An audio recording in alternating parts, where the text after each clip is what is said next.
بالله من الشيطان الرجيم بسم الله الرحمن الرحيم فمن تبعني فإنه مني ومن عصاني فإنك غفور رحيم صدق الله وصدق رسوله النبي الكريم یا رب صلی وسلم دائما ابدا علی حبیبک خیر الخلق کلہم۔ معزز شرکائے بزم، آج ہم ایک دعائیہ محفل میں موجود ہیں۔ اللہ تعالی ہم سب کا مل بیٹھنا قبول فرمائے۔ بھائی بلال صاحب کے والد محترم ملک اللہ وسایہ صاحب کی اللہ تعالی مغفرت اور بخشش فرمائے، اور جملہ ورثاء کو اللہ تعالیٰ صبر کی توفیق عطا فرمائے، اور اللہ تعالیٰ ہم سب کو بھی آخرت کی تیاری کی ہمت عطا فرمائے۔ انتہائی اختصار کے ساتھ کچھ معلومات پیش کرنی ہے۔ دعا کیجیے گا کہ اللہ تعالیٰ مجھے کلمات حق بولنے کی ہمت عطا فرمائے۔ میں نے سورہ ابراہیم 13واں پارہ سے کچھ الفاظ مبارک تلاوت کی ہیں، اور یہ سیدنا ابراہیم علیہ السلام کا ایک فیصلہ ہے اور ایک بات ہے جو قرآن مجید فرقان حمید کی زینت بنی ہے۔ سیدنا ابراہیم علیہ السلام اللہ تبارک و تعالیٰ کے عظیم پیغمبر ہیں، ظاہر ہے خلیل آپ کا لقب ہے،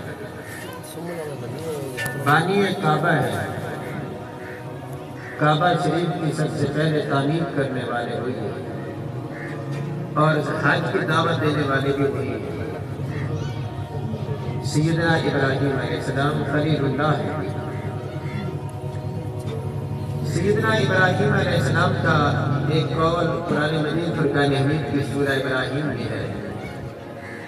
آپ نے اللہ تبارک و تعالیٰ کی بارگاہ میں عرض کی فمن تبعنی فإنہ منی، فمن تابعنی فإنہ منی۔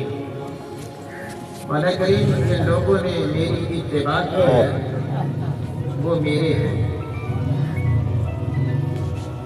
اس بات پر دھیان دے دو تھوڑا سا، تاکہ میں آپ تھوڑا سا توجہ دیں گے تو میں گفتگو کروں گا نا۔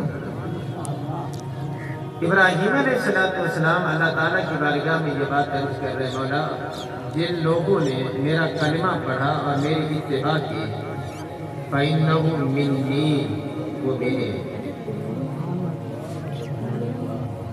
وَمَنْ عَصَانِي، اور جن لوگوں نے میری نافرمانی کی، میری بات کو نہیں مانا، میری اطاعت کامل طور پر نہیں کی، فَإِنَّكَ غَفُورٌ رَحِيمٌ، بس بے شک تو بخشنے والا ہے اور رحم کرنے والا ہے۔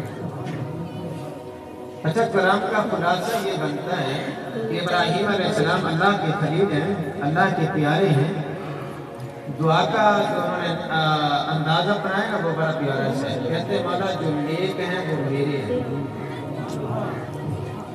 جو نیک ہیں وہ، اور جو گناہ گار ہیں وہ تیرے ہیں۔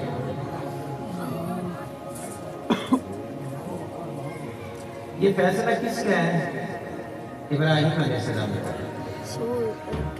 جو گناہ گار ہیں وہ نیک ہیں، وہ میرے ہیں، گناہ گار ہیں تیرے۔ مطلب کیا ہے فیصلے کا؟ یا اللہ جنہوں نے نیکیاں کی، میری اتباع کی، وہ میرے ساتھ ہوں گے، جنت میں جائیں گے، اور باقی جنہوں نے میری نافرمانی کی ہے نا، میرا اس حکم کی خلاف ورزی کی ہے، مولا تو جان، تیرے بندے جانے، معاف کر، تیری مرضی نہ کر، تیری مرضی۔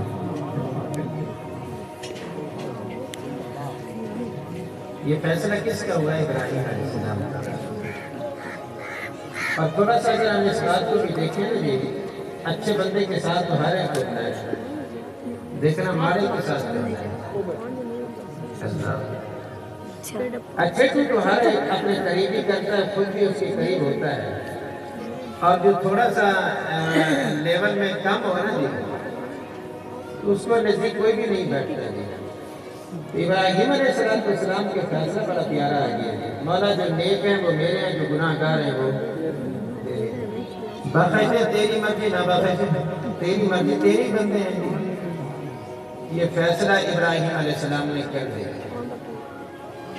جب تیرے اور میرے آقا نبی کریم صلی اللہ علیہ وسلم نے قرآن کی اس آیت کی تلاوت کی نا جی، ایسے میرے کریم آقا پڑھ بھی رہے اور آنکھوں سے آنسو بھی آ رہے ہیں۔ آقا تلاوت بھی کر رہے ہیں اس آیت مبارکہ کی اور آنسو رکنے کا نام ہی نہیں لے رہے، لہجہ مبارک اتر ہو گیا۔ کافی دیر میرے کریم آقا کا یہ سین رہا۔ اللہ کے کائنات نے جبریل امین سے ارشاد فرمایا، جبریل جاؤ آج محبوب کی بارگاہ میں سلام محبت پیش کیجیے گا، ذرا پوچھئے تو صحیح آج وقت کس چیز کا لگ گیا ہے، آج کس چیز کا دکھ لگ گیا ہے، اتنے دکھی ہو، رونے سے چپ بھی نہیں کر رہے، لہجہ مبارک تمہاری تر ہو گئی ہے، یہ آنسوں کے موتی تمہارے چہرے پر چمک رہے ہیں، معاملہ کیا ہو گیا؟ جبریل آیا بارگاہ مصطفیٰ میں، اللہ کا سلام پیش کیا تو اللہ کا پیغام بھی دے دیا، حضور معاملہ کیا ہے؟ اللہ پوچھ رہا ہے آج اتنے دکھی کیوں ہو، آج اتنا رونا کیوں آ گیا ہے، چپ بھی نہیں ہوتے ہو، آنسو رکنے کا نام ہی نہیں لے رہے، راز کیا ہے؟ میرے کریم آقا نے جو بات کی نا وہ بڑی پیاری سی، آپ فرماتے میں نے اپنے دادا ابراہیم علیہ السلام کا نام سنے اور اس کا فیصلہ سنا ہے، پڑھا ہے اور اس سے مجھے رونا آیا،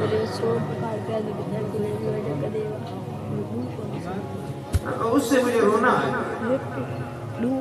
یا رسول اللہ بتائیے گا کہ صحیح میں کون سا فیصلہ ہے جو آپ نے پڑھا اور آپ دکھی ہو گئے اس بات پر؟ تو آقا نبی کریم صلی اللہ علیہ وسلم نے ارشاد فرمایا، میرے دادا جی نے یہ فیصلہ کیا تھا، جو نیک ہیں وہ میرے ہیں، جو گناہ گار ہیں وہ بے نیاز ہیں۔ حضور پھر کیا ہو گیا؟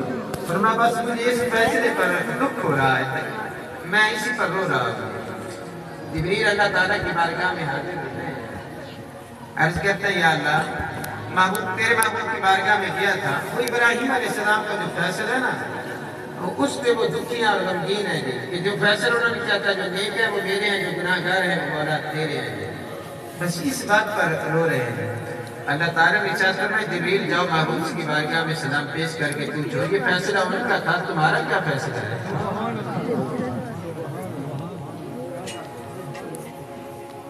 محبت کی وجہ میں اس لیے میں گفتگو اسی حوالے سے کر رہا ہوں، اللہ تعالیٰ اس کے رسول کی صحبت عطا فرمائے، اللہ کے لم یزل اپنے پیارے حبیب کی محبت عطا فرمائے، اور سنیں گے امام تازہ ہوگا خدا کا فیصلہ۔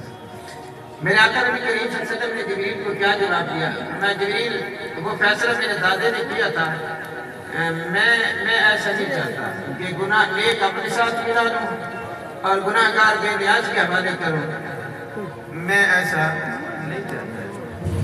جبریل اللہ تعالیٰ کی بارگاہ میں حاضر ہوتے ہیں، عرض کرتے ہیں یا رسول اللہ، میں وہ کہتے ہیں کہ جو فیصلہ ابراہیم کا تھا نا جی، میں ایسا فیصلہ نہیں کرنا چاہتا جی۔ تو اللہ نے جبریل سے پھر فرمایا، جبریل جاؤ پوچھو ان کا فیصلہ کیا ہے۔ وہ جو ابراہیم علیہ السلام کے فیصلے سے وہ اختلاف کر رہے ہیں، ان کا اپنا فیصلہ تو پوچھئے نا، محبوب کا فیصلہ کیا ہے، ان کی خوشی کس بات میں ہے، ان کی رضامندی کس بات میں ہے، وہ کیسے راضی ہوں گے، وہ کیا چاہتے ہیں جی۔ جبریل اللہ تعالیٰ کی طرف سے بارے محبوب میں حاضر ہوتا ہے نا جی، تو اللہ تعالیٰ کا پیغام دیتا ہے، حضور آپ کی منشا کیا ہے، سنیے خدا کی قسم ایمان تازہ ہو جائے گا۔ آقا جب پیغام خدا دیا تو میرے کریم آقا نے جو قبول کر کے جو جملہ دیا وہ بڑا حسین سا ہے۔ فرمایا جبریل میرے دادا کا فیصلہ تھا، نیک میرے ہیں گناہ گار بے نیازی ہیں، مگر میرا فیصلہ میں محمد عربی کا فیصلہ یہ ہے، جو نیک ہیں وہ بھی میرے ہیں، جو گناہ گار ہیں وہ بھی میرے ہیں، جو نیک ہیں وہ بھی میرے ہیں، جو گناہ گار ہیں وہ بھی میرے ہیں۔ میری امت کا فیصلہ میرے ہاتھ میں ہونا چاہیے، جیسے میں کہتا جاؤں اللہ ویسے کرتا جاؤں۔ آمین۔ یہ قرآن مجید فرقان حمید کا 13واں پارہ آپ کے سامنے تلاوت کر رہا ہوں، اللہ تعالیٰ سمجھنے کی ہمت عطا فرمائے ہمیں، لیکن اس بات پر پھر دھیان دینا تھوڑا سا کیا نبی کریم صلی اللہ علیہ وسلم نے کیا جواب دیا، جو نیک ہیں وہ بھی میرے ہیں، جو گناہ گار ہیں وہ بھی میرے ہیں، میری امت کا فیصلہ میرے ہاتھ میں ہونا چاہیے۔ ظاہر ہے ایک بہت بڑی بات تھی، جبریل علیہ السلام نے آ کر نبی کریم صلی اللہ علیہ وسلم کی بات کو سنانا تو اللہ تعالیٰ کی بارگاہ میں حاضر ہوئے، یا اللہ محبوب کا من فیصلہ تو بڑا عجیب آ گیا ہے کیا؟ وہ کہتے ہیں میرے دادا نے جو فیصلہ کیا تھا نا جی، میں وہ نہیں تسلیم کر رہا، میں اس کی طرف نہیں جاتا، میرا فیصلہ یہ ہے جو نیک ہیں وہ بھی میرے ہیں، جو گناہ گار ہیں وہ بھی میرے ہیں۔ اس بات پر پھر دھیان دے گا، اللہ کی بارگاہ میں فیصلہ دیا، محبوب نے فیصلہ دیا جو نیک ہیں وہ بھی میرے ہیں، جو گناہ گار ہیں وہ بھی میرے ہیں۔ اب اللہ تعالیٰ کی طرف سے جو جواب آیا نا جی، وہ سننے والا ہے۔ خالق کائنات نے یہ نہیں ارشاد فرمایا کہ جبریل جا کر محبوب سے کہا کہ میں نے تو تمہیں صرف پیغام دینے کے لیے بھیجا تھا، تم نے میرے بندوں پر قبضہ ہی کر لیا ہے۔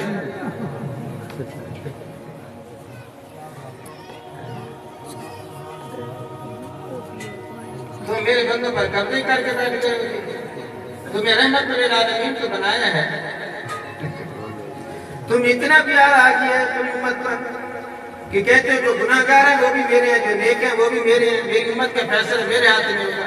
رب نے یہ نہیں ارشاد فرمایا میرے بندوں پر قبضہ کر رہے اور رازق میں ہوں، خالق میں ہوں، پیدا پانی کی بوند سے میں نے کیا ہے ان کو، اور ان کو ماں کی شکم میں رزق دینے والی بھی میں ہوں گی۔ ہاں فرمایا کہ جس جب زندگی گزاری زمین کے سینے کو چیر کر ان کے لیے رزق کا انتظام کرنے والا بھی میں ہوں گی، نیچے زمین کی گہرائیوں سے پانی کو زمین کے سینے پر لانے والی ذات بھی میری ہے، ان کی دھڑکن اور سانسوں کا مالک بھی میں ہوں، اتنی حسین شکل بھی میں نے پیدا کی ہے، مخلوق میری ہے، قبضہ تم کر رہے ہو، یہ کیا بات ہے؟ جو چاہوں گا میں کروں گا، میں خالق و مالک ہوں۔ جواب یہ نہیں دیا، جواب جو دیا وہ سننے والا ہے۔ ارشاد فرمایا جبریل جا کے محبوب کو پیغام دے دیجئے، ہم نے پہلے آپ کی کون سی بات موڑی ہے؟ پیارے ہم نے پہلے آپ کی کون سی بات موڑی ہے؟ منواتے تو اپنی ہو نا۔ اس بات کو پھر دھیان دیجئے گا، میں ایک جملہ آپ کی نظر کر رہا ہوں، اس پر دھیان دیں گے نا تو میری بات سمجھ میں آ جائے گی۔ محبت کا ایک سلسلہ چلتا ہے، بندے کو بندے سے بھی پیار ہو جاتا ہے، اللہ سے بھی پیار ہو جاتا ہے، نبی سے بھی پیار ہوتا ہے جی، اور سب سے اچھا اللہ سے پیار ہو جائے بندہ کا تو مقامی ولایت کو پایا جاتا ہے بندہ، نبی سے پیار ہو جائے تو مقامی عرفان کو انسان پایا جاتا ہے جی سب سے۔ لیکن میں ایک جملہ دینا چاہتا ہوں آپ کو، ایک مجاز کی طرف ہم چلے جاتے ہیں، بندے کو بندے سے پیار ہو جاتا ہے، جو پیار کرنے والا ہے اسے عاشق کہتے ہیں، محب کہتے ہیں، جس سے پیار ہوتا ہے اسے محبوب کہتے ہیں۔ آسان لفظوں میں یہ جملہ دینا چاہتا ہوں، جیسے کو محبوب کہتے ہیں نا جی، لفظ تو محبوب ہے لیکن اس کی اگر تھوڑی سی ڈیفینیشن کر لیجیے، تعریف کر لیجیے تو مسئلہ بڑا عظیم سا آئے گا کہ محبوب اسے کہتے ہیں جس کی مانی جائے،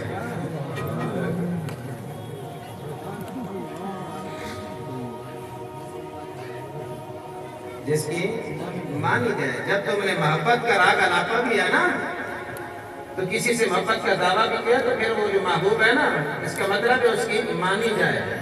ایسا نہیں ہو سکتا کسی سے کہو کہ میں تم سے پیار کرتا ہوں، وہ اگر کہہ بھی دے دے تیرے پاس ہستی بھی ہے کہ 1 لاکھ روپے کی مجھے ضرورت ہے اور آگے تو کہہ دے کہ نہیں جی محبت ہے مگر لاکھ نہیں ہے،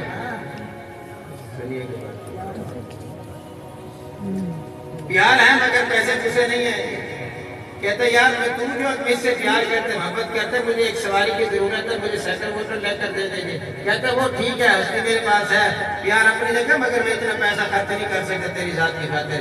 ایمان سے بتائیے اس کو محبت کہتے ہیں؟ محبت اگر سچی ہو نا تو پھر مانگنے کی ضرورت نہیں پڑتی تھی، فرمایا محبوب کے اشاروں کی طرف دیکھا جاتا ہے کہ اس کی چاہت کیا ہے اور اس کی منشا کیا ہے، اور وہ تو صرف لاکھ کا سوال کرتا ہے نا۔ مقام محبت یہ ہوتا ہے کہ انسان چیک بک سامنے رکھ دیتا ہے، فرماتا ہے لاکھ کا کیوں، میں بھی تیرا ہوں میری ماں بھی تیرا ہے۔ اس کو محبت کہا جاتا ہے انسان گرامی میں، عرش والا محب ہے اور روزے والا محبوب ہے۔ میرے اور میرے کریم آقا سے اللہ پیار کرتا ہے جی، اور محبوب وہ ہوتا ہے جس کی مانی جائے خدا کی قسم۔ اور پھر آئیے تیرے اور میرے آقا نبی کریم صلی اللہ علیہ وسلم سے جو اللہ نے پیار کیا نا جی، محبوب نے جو منوایا ہے وہ کیا منوایا ہے؟ اللہ کی کائنات نے جواب دیا، فرمایا جبریل جاؤ محبوب کی بارگاہ میں کہہ دیجئے گا کہ تم تو اپنی امت کے معاملے میں کہہ رہے ہو نا کہ نیک ہیں وہ بھی میرے ہیں، جو گناہگار ہیں وہ بھی میرے ہیں، میں نے پہلے آپ کی کون سی بات موڑی ہے؟ منواتے ہو تو اپنی ہی ہو نا، منواتے تو ایک مثال صرف آپ کے لیے پیش کر رہا ہوں قرآن مجید سے۔ اللہ تعالیٰ ہم سب کو مکہ شریف کی زیارت کرائے جی، بیت اللہ شریف کو اللہ تعالیٰ اس کا دیدار کرائے ہم سب کو جی۔ میرے آقا نبی کریم صلی اللہ علیہ وسلم نے جب اعلان نبوت فرمایا تھا نا، جب اس وقت بھی اس سے پہلے بھی قبلہ جو ہے نا جی وہ بیت المقدس تھا۔ نماز جب فرض ہوئی ہے اس وقت بھی قبلہ بیت المقدس تھا۔ مکہ میں میرے نبی نماز پڑھتے رہے تو چاہے خانہ کعبہ میں بھی کھڑے آنے تو رخ آپ کا بیت المقدس کی طرف ہوتا تھا۔ پھر آپ نبی کریم صلی اللہ علیہ وسلم مکہ سے مدینہ تشریف لے گئے، 16.5 مہینے نبی کریم صلی اللہ علیہ وسلم نے وہاں پر بھی بیت المقدس کی طرف منہ کر کے نماز پڑھی ہے جی۔ 16.5 مہینے جب گزر گئے نا جی تو پھر وہ جو یہود تھے نا جی انہوں نے تانا دینا شروع کر دیا، کہنے لگے وہ بیت المقدس جو ہے نا وہ مسجد اقصی جس کو کہتے ہیں، وہ تو قبلہ ہمارا ہے، تم نیا دین لے کر آئے ہمارے دین کے خلاف ہے، دین نہیں ہے تو اپنے قبلے بھی نئے قبلے کا انتظام کرو، ہمارے قبلہ کی طرف رخ نہ کرو، اپنا قبلہ بنا لو۔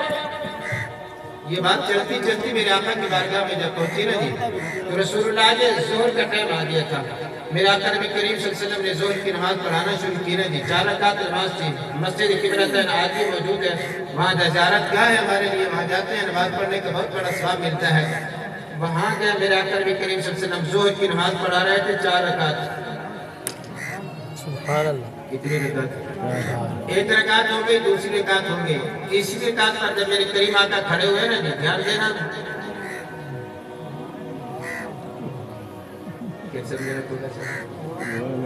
پڑھ کر رہے ہیں نماز، دیکھ کدھر رہے ہیں، اوپر دیکھ رہے ہیں، زبان پہ قرآن ہے مگر دل میں یہ تھا کہ یہود نے تانا دے دیا مولا قبلہ تبدیل ہونا چاہیے، قبلہ تبدیل ہونا چاہیے، یہود نے تانا دے دیا ہے، بس دل میں یہ بات تھی، لبوں پہ قرآن تھا، آنکھوں سے اشارے تھے، ایسے دیکھا نا تو اللہ کے کہناتے نے یہ ادا بھی قرآن میں پیش کر دی ہے۔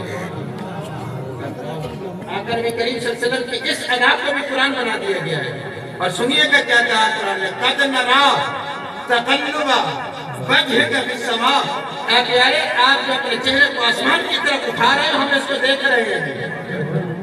یعنی آقا نبی کریم صلی اللہ علیہ وسلم نے اپنا چہرہ اٹھایا نا آسمان کی طرف، تو اللہ کے جناب نے اس ادا کو بھی قرآن کی آیت بنا کر پیش کر دیا۔ ارشاد فرمایا پیارے آپ کا چہرہ جو آسمان کی طرف بار بار اٹھ رہا ہے ہم دیکھ رہے ہیں۔ قَدْ نَرَا تَقَلُّبَكَ وَجْهِكَ فِي السَّمَاءِ، ہم آپ کے چہرے کو آسمان کی طرف اٹھتا ہوا دیکھ رہے ہیں۔ ہاں آپ کے دل میں یہ جو بات آ رہی ہے نا جی کہ قبلہ تبدیل ہونا چاہیے، ہم نے کون سی پابندی لگائی ہے؟ پھر سمجھنا اس بات کو، ہم نے کون سی پابندی لگائی ہے آپ پر جی؟ آپ چاہتے ہو کہ قبلہ تبدیل ہونا چاہیے، دل میں یہ بات آ گئی ہے جی، ہم تو پابند نہیں کرتے آپ کو۔ اچھا ایک جملہ اور بھی ہو سکتا تھا، اللہ یہ ارشاد فرما سکتا تھا نا پیارے ٹھیک ہے اب ظہر کی نماز تم نے نیتی لی ہے تو 2 رکعت آپ نے پڑھ لیے، 2 ہی باقی رہ گئی ہیں نا جی، تو ذرا مہربانی فرمائیے 2 اگلی ادھر ہی مکمل کر دو، آگے عصر کی نماز آئے گی تو جدھر مرضی وہ کر دے گا۔ ہو سکتا تھا نا یہ پروگرام بھی تو ہو سکتا تھا نا، 2 ادھر پڑھ لی ہیں تو محبوب آپ نماز یعنی کہ اس کا نظام جو ہے نا جی تبدیل نہ ہو جائے، تو آپ شفقت فرمائیں پیارے آپ کی بات کو میں موڑتا تو نہیں ہے جی، لیکن ایسا کریں 2 رکعت ادھر ہی پڑھ لے۔